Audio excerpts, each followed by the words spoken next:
All right, we have the teams for Scotland against Ireland. How is this matchup going to go down? What are the strengths and weaknesses? Where are the opportunities and the limitations?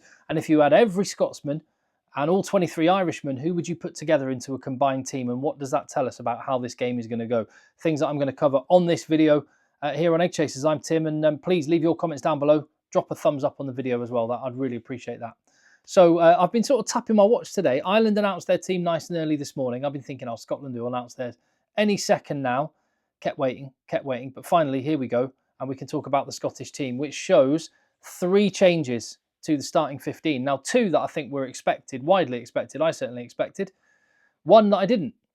The big news, Tom Jordan starts at 12. That makes a lot of sense to me. I mean, he has the physical presence that Sione Tuipulotu has vacated from Scotland. In fairness, so too does Stafford McDowell, who played there last week against Italy. But what Tom Jordan's got is the distribution skills. He's a ball player as well. And Scotland looked a lot more fluid with him in that position.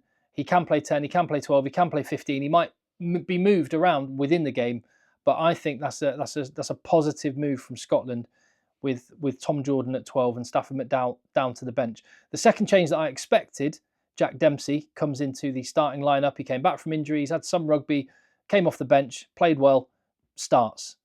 And just that balance in that back row, the classic Matt Fagerson blindside flanker role, just work rate, tackles, carries, big defensive energy.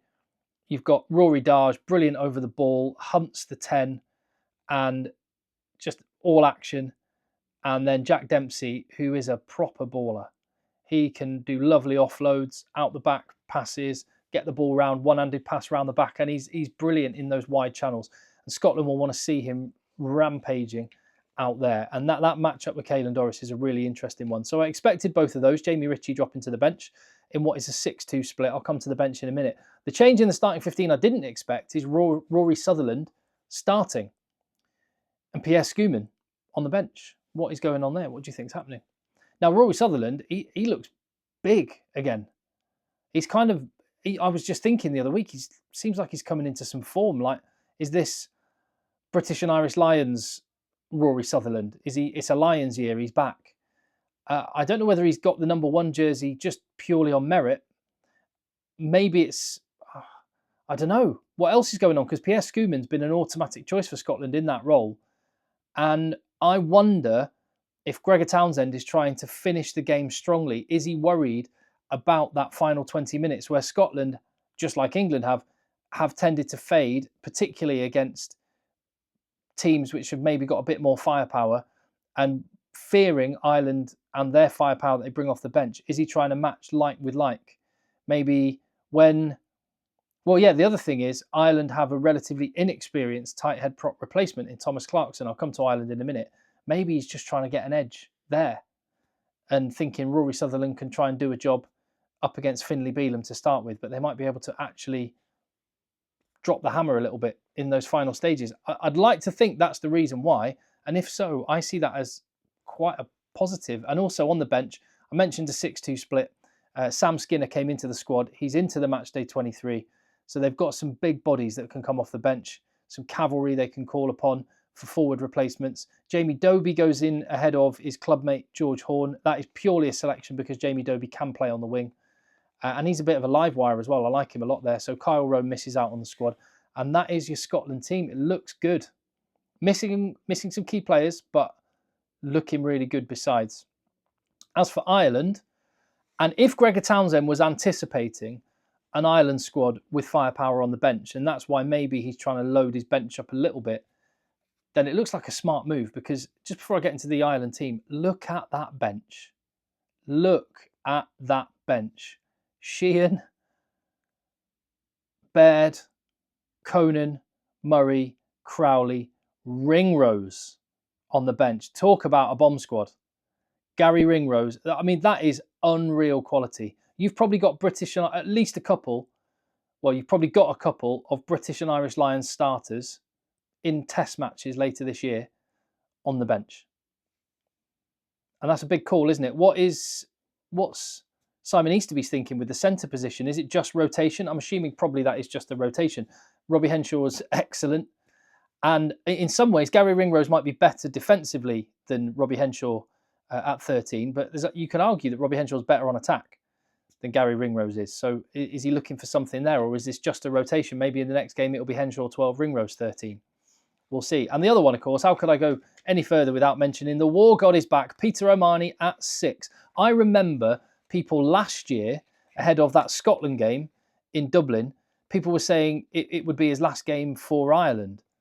And I thought maybe that was true. Well, how wrong everyone was. A year on, he's still around, still a bit of life, and still a bit of rage in the War God yet. Ryan Baird to the bench. What is he thinking there? Now, Peter O'Mahony tends to like playing against Scotland. And one of the things I like about this fixture is there's edge to it. You get the impression that these teams don't like each other very much.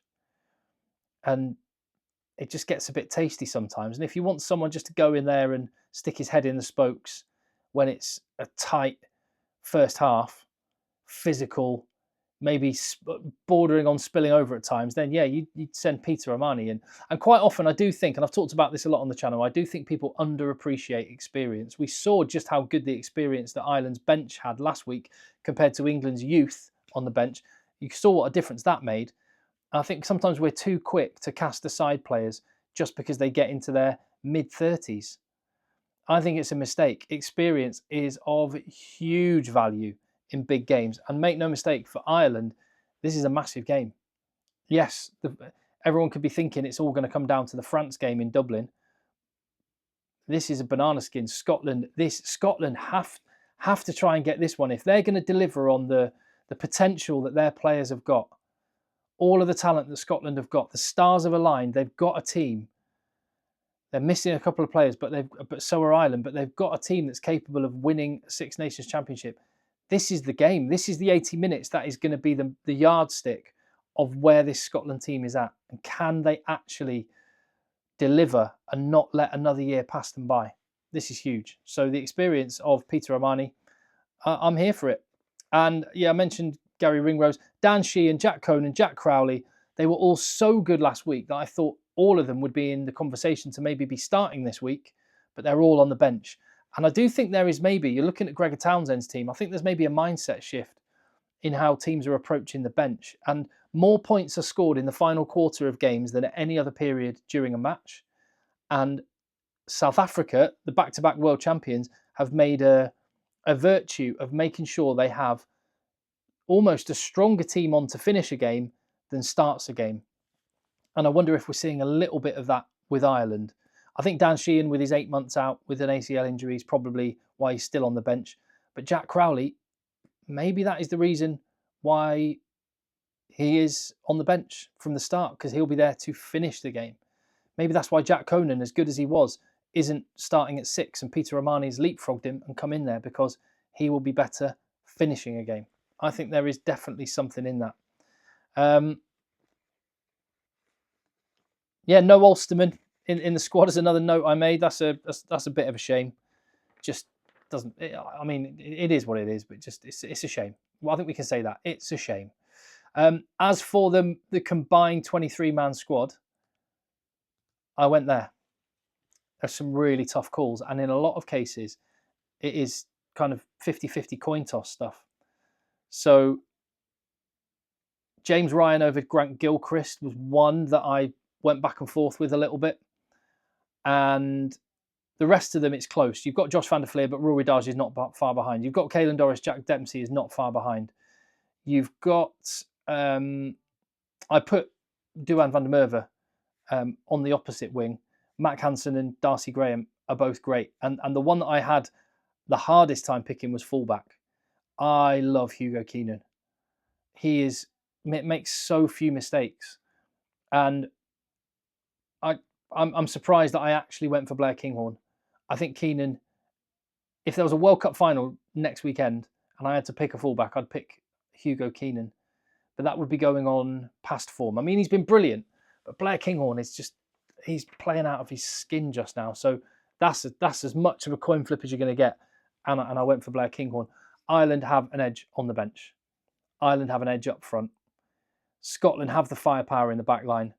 But can they deliver enough ball? That is going to be the challenge. It's going to need Rory Darge to play better than his opposite number. It's going to need Jack Dempsey to keep the Ireland captain, Caelan Doris, quiet.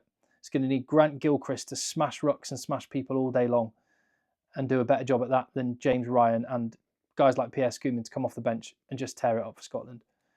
They can do it. They absolutely can. I'm going to go Ireland by 8 is how I see it going. But let's just enjoy for a minute the fact that there are so many British and Irish Lions test jerseys that are going to be fought between matchups that are on this field in this match. Yeah, fine. Schoeman and Porter, they're not necessarily... Well, no, Porter stays on the whole pitch, so we'll get a bit of time with the pair of them on. It's a shame we haven't got Xander Fagerson opposite Tyg Furlong, but we will have Xander Fagerson scrummaging against Andrew Porter. That'll be interesting. You've got Josh van der Fleer against Rory Darge. You've got Caelan Doris, Jack Dempsey. You've got Finn Russell against Crowley and Prendergast. I didn't even mention Prendergast starting again at 10. Oh, yeah, I'm good with that, by the way. You've got... We don't have Hugh Jones against Gary Ringrose, to start at least. You have Hugh Jones against Robbie Henshaw and maybe Gary Ringrose later. Duhan van der Merwe, James Lowe, Mac Hansen, Darcy Graham, and like I say, the biggest of all as far as I'm concerned, Blair Kinghorn and Hugo Keenan. One of those two guys will be wearing the 15 jersey for the British and Irish Lions. Which one is going to claim it? I mean, it could well be the case that they're both in the Lions back three. I could see Kinghorn being on the wing. I'm so looking forward to this game. Bring it on. Right, I will be bringing you loads of videos across the weekend. So please hit subscribe. Let me know what you think down below in the comments, and I'll see you on the next video.